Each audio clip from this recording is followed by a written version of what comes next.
The greatest threat to our planet is the belief that someone else will save it. These words spoken by the British explorer Robert Swan not only emphasize on the narrowing condition of our planet but also unveils the impotent human nature that has been constantly letting our planet down. The poor health condition of our planet is a testimony to our degrading approach to various environmental situations. Man is always reluctant to initiate something good and waits for someone else to step up first. This abusive nature of humans have deprived our planet of its beauty and diversity. It is a high time that we realize our planet's future lies in the hands of each and every one of us, and our irrational excuses only make things worse. There are stories of survival that gives us light in the darkness, and as members of Group 2 are here to present one such story of survival, a story of a remote village named Bairuvi, which survived years of environmental exploitation and therefore creating a hope for a new beginning. This is a story of Bairuvi, the story of survival. Enjoy! Not a few years ago, the village of Bairuvi was known for its divine nature. Surrounded with a forest and a pure lake running right through its center and the wide range of flora and fauna in it, the villagers of Bairuvi completely depended on these for their livelihood. These sources were also protected and taken care by the people, especially the village head who readily spent his whole life in safeguarding it.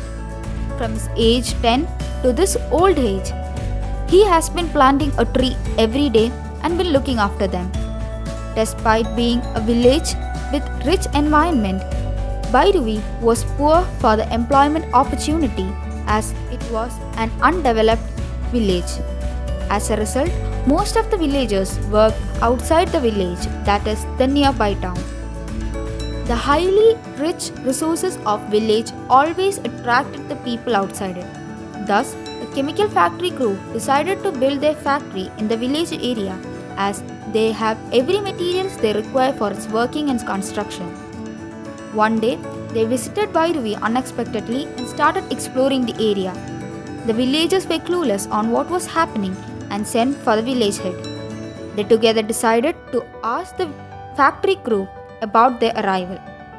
The crew explained the reason behind their arrival and told the villagers that eventually the village will be more comfortable and developed than before. Villagers were satisfied and happy and approved their idea, but few villagers, including the village head, denied. The team knew that without everyone's approval, they won't be able to move forward with their project. So, the factory officials assured work for the villagers in their factory.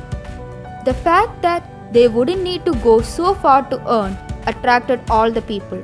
Thus, the villagers approved and insisted the village head for the same. Factory was soon set up in the village. As promised by the authorities, many villagers got new jobs and the villagers were satisfied with that. Everything was going normal, but soon they started facing problems. Wild animals attack was one among them. Wild animals started entering their area and their domestic animals being killed. The villagers along with the village head raised a complaint to the factory authority, but nothing happened. Villagers started fencing their surroundings to this problem. A few months later, the next problem arose. It was water pollution. Factories released contaminated and other toxic substances into the water. Villagers couldn't use it for both drinking and agricultural purpose. They started facing health problems, crop failures, and the river was filled with dead fishes. Again, the villagers complained to the factory officials and requested not to release factory waste without treatment. With zero result, villagers along with the environmental activists started protests and campaigns. The protests day by day grew stronger. Soon the situation became worse and the factory was forced to shut down. The company was forced to abandon the factory and its premises. This created a need for an alternative company that could carry out economic-friendly production. Many producers and marketing companies tried to take over the factory, and finally an eco-friendly company stepped up to invest in their village. After getting approved, they started their production, which was not only for the mass but by the mass. People from the village were employed in the factory, and this did not just help the village to recover from its poor environmental health, but also provided a living for the villagers. The greatest threat to our planet is the belief that someone else will save it.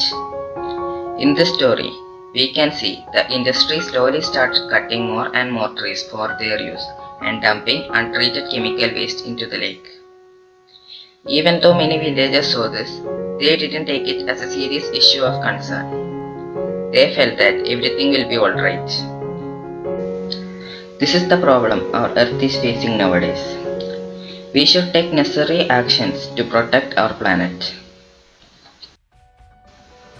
You all must have heard of a man named Jadevpayeng who planted trees every day for 40 years, and now this man made a forest bigger than Central Park. This forest is a home to hundreds of elephants, rhinos, bears, reptiles and birds. Trees are our best friends on earth.